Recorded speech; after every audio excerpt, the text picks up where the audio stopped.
Welcome to Paul Weiss Waking Up with AI, a podcast from Paul Weiss featuring your hosts, Katherine, Forrest, and Anna Gressel. The only update you need on AI policy, law, and governance starts now.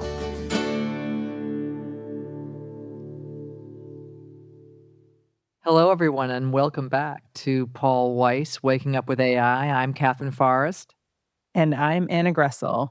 and we are recording this towards the end of August, and you folks will be listening to it at the very least. The first listen will be towards the end of August. But I want to say that I woke up this morning and I found a red leaf on the ground, Anna.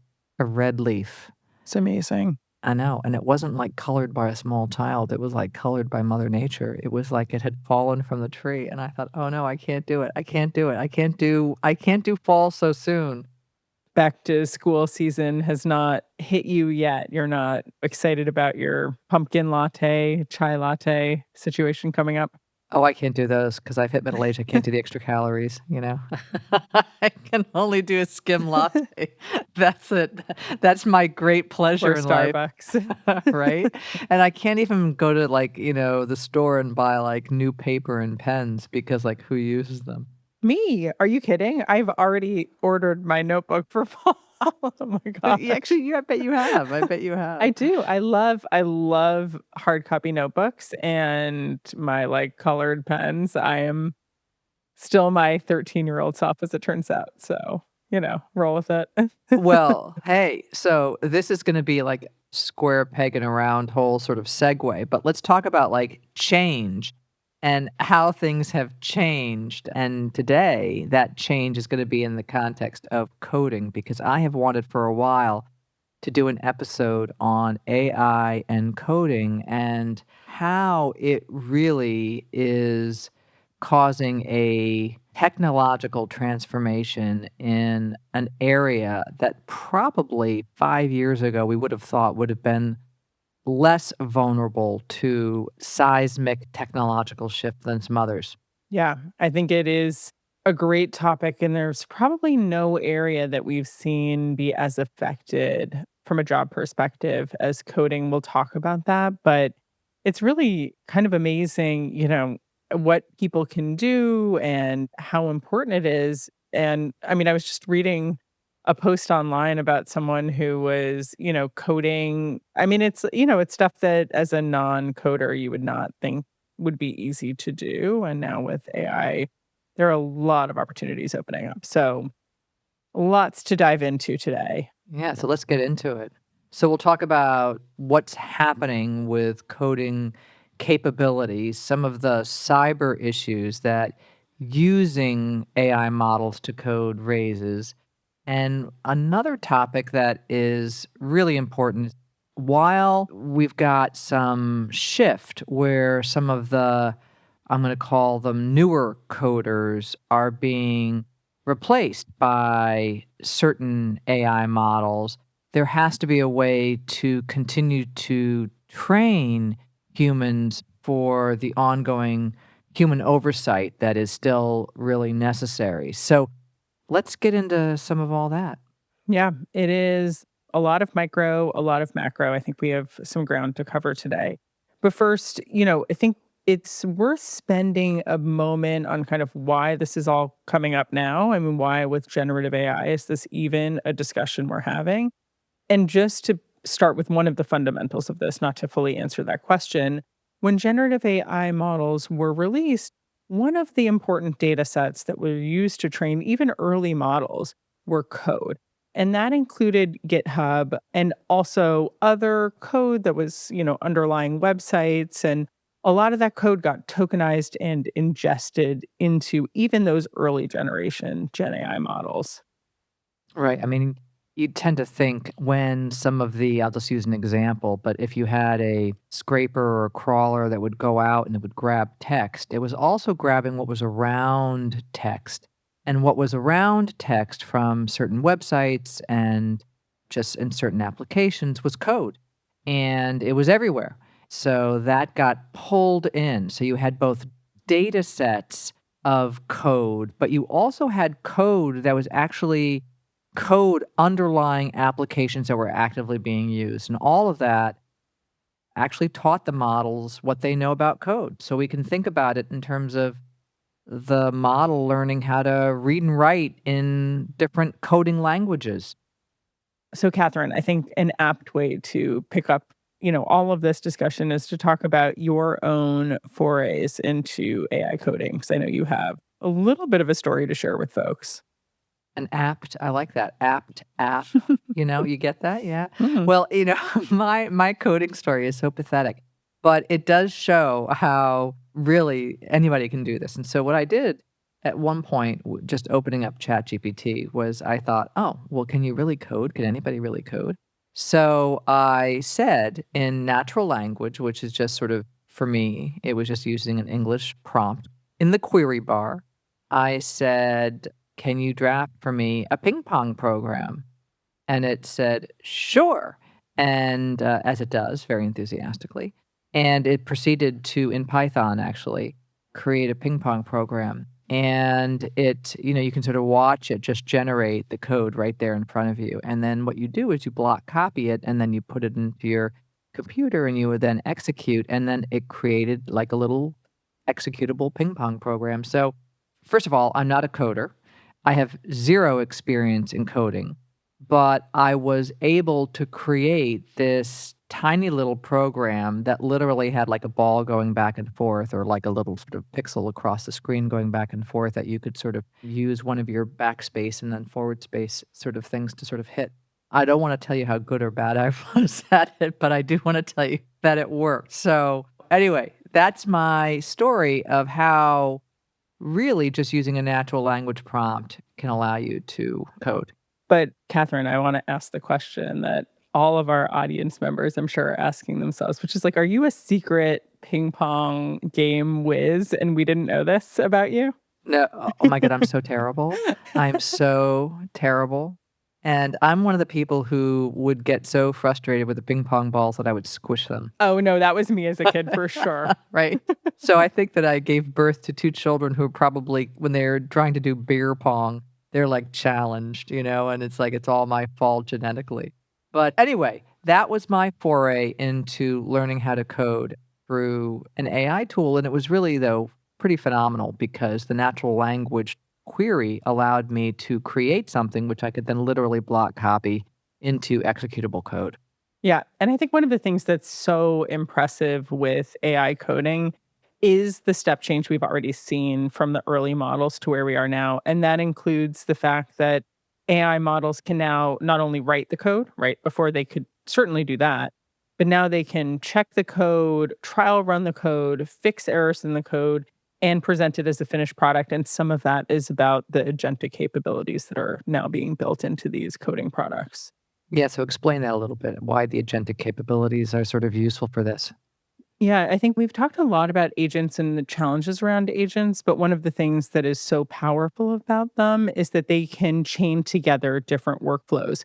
And some of the workflows that we're seeing chained together are really around coding. And so, an example that I heard recently, I moderated a panel on agents, and one of the panelists said, it's no longer the case that we need humans to do manual code checks. We can actually have our agents run all the code checks, do the check reviews, and surface any issues. So we have a pretty high confidence at that company that their AI generated code should work well in practice because the agents have done such rigorous checks. Of course, that depends on having rigorous protocols in your company to begin with. So this always goes back to this question of how strong are your systems that you have to start, but the agents can then execute on that in practice. And right now, I'm both agreeing with you and then bringing it to the present tense. We have a situation where basically every major model out there can do this coding, and some are stronger in certain areas than others, like with every AI capability. But you've got the Llama herd of models that does a lot of coding and does it really well. You've got Claude, you've got GPT-5, which in the system card, and I'm like a fan of system cards. In the GPT-5 system card, they actually talk about it as a step change in terms of coding. So we're really going through leaps and bounds in terms of the capabilities of these models to code all kinds of things. It's not simply auto completion, which was able to be done by computers long before AI was doing it, where you had sort of a string, a code string, and then you would just have the computer sort of do auto completion if it had to be a repetitive code string for a period of time. That's not what this is. This is sort of really from the ground up, creating the code, checking the code, testing the code, and doing it iteratively, finding the vulnerabilities in the code. But there can also be some vulnerabilities, and that's why there need to be humans in the loop, and we should talk about a couple of those.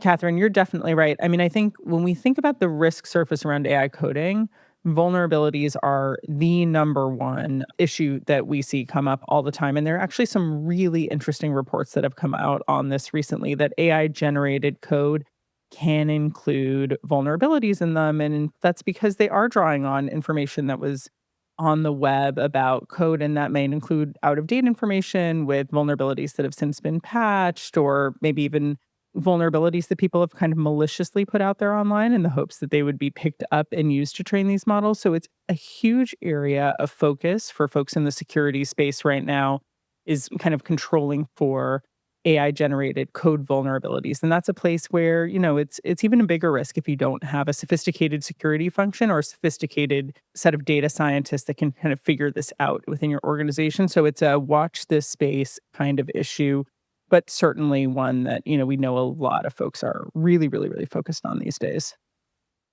Yeah, it's particularly important in the area of agentic AI, where you've got agentic tools that are utilizing APIs to sort of talk to, as we've already discussed in prior episodes, the outside world. And if you've got a tool that's then going to create sort of a portal, if you will, to the outside, you've really got to be sure that things are locked down in the way that you want them to be locked down. So, this is something for any company that's dealing with AI generated code to keep a close eye on.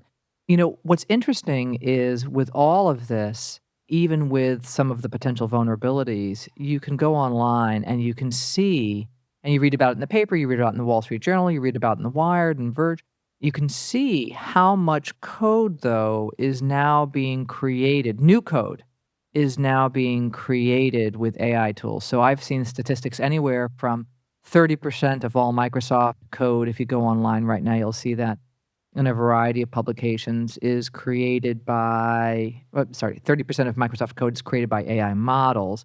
And others will say that 60% of all code is created by AI models. So if you move away from just large corporations that are developers, and you're sort of in code, the code world writ large, 60%, that's a lot of the new code. So transformative. And there's no way that that doesn't come with implications for jobs and training. Catherine, you want to talk a little bit about this? I know you've been talking a lot about workforce implications of AI for a long time.